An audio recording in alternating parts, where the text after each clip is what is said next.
Magandang araw po mga kaletra. Ang pag-uusapan po natin ngayon ay tungkol sa ginawa kong story na pinamagatang Ang Eroplano. So hindi na po natin patatagalin to. Let's go!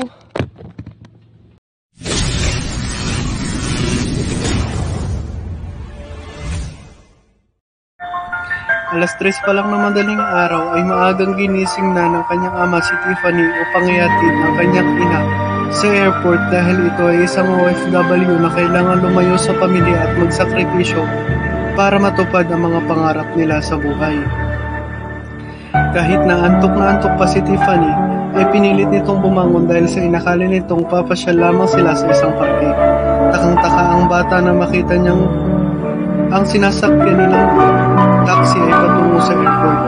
7 taong gulang lamang si Tiffany ng mga oras na yun.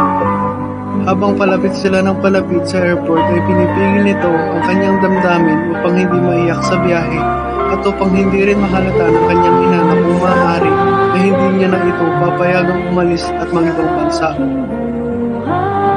Pagkababa nila sa taxi ay hindi na napigilan ng bata na bumuhos ang nararamdaman nitong lungkot dahil sa pag-alis ng anak. Anak, kailangang umalis ng nanay upang makatapos ka ng pag-aaral at matupad mo ang mga pangarap mo sa buhay. Saad ng ina nito habang nagpupunas ng luha sa kanyang mga mata. Ma, please huwag ka nang umalis at dito ka na lang sa tabi ko. Humahangos na wika ni Tiffany habang nakayakap sa ina. Maya-maya pa ay tumunog na ang hudyat upang umalis ang kanyang ina. Nagpumigla si Tiffany at mas sinigpitan pa ang hawak sa paanan ng ina. Ma, dito ka lang, parang awa mo na. Saad ng bata na halos hindi na makahinga at nanginginig na ito sa kakaiyak upang pigilan lang ang kanyang ina sa pag-alis. Binuhat siya ng kanyang ama upang hindi makita ni Tiffany ang pagsakay ng kanyang ina sa eroplano. Napuno ng tensyon ang airport sa nangyari kay Tiffany at sa kanyang ina, ngunit naiintindihan naman ito ng mga security guard at mga tao doon. Patungo ang eroplanong sinasakyan nito sa Saudi. 2 taon ang kontratang kanyang pinirmahan sa Saudi upang sa ganun ay makaipon ito ng sapat na pera upang makapag-aral at makapagtapos ang kanyang anak na si Tiffany. Patawarin mo ko anak, ngunit sana maintindihan mo ako balang araw. Ginagawa kong lahat ng ito para matupad ang mga pangarap mo sa buhay. Bulong nito sa kanyang sarili habang bumabiyahe sa eroplanong sinasakyan nito.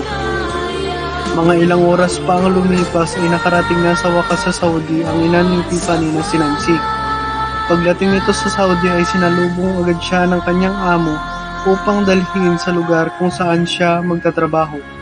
Isang domestic helper si Nancy sa Saudi at madalas itong tumatawag sa Pilipinas upang kumustahin si Tiffany at ang kanyang asawa. Si Tiffany naman ay hindi pa rin makamupuan sa nangyari at sabik na sabik pa rin ito makita ang kanyang ina at makasama.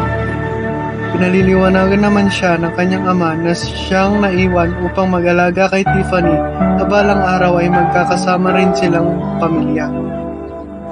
Hindi nga namalaya ni Nancy ang paglipas ng panahon at dahil sa hirap ng kanyang trabaho, si Tiffany naman ay sa wakas nakagraduate na ng college at naging isang magiting na guro. Pagdating ni Tiffany galing sa trabaho ay hindi niya namalayan na ngayon na pala ang nakatandang araw na pinakahihintay niya. Ngayon ang araw kung kailan matatapos na ang kontrata ng kanyang ina sa abroad.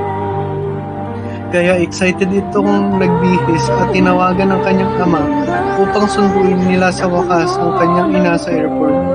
Pagdating nila sa airport ay hindi na napigilang bumuhos ang mga luha at pananabik sa mga mata ni Tiffany dahil sa sobrang tagal ng kanilang pagkakalayo.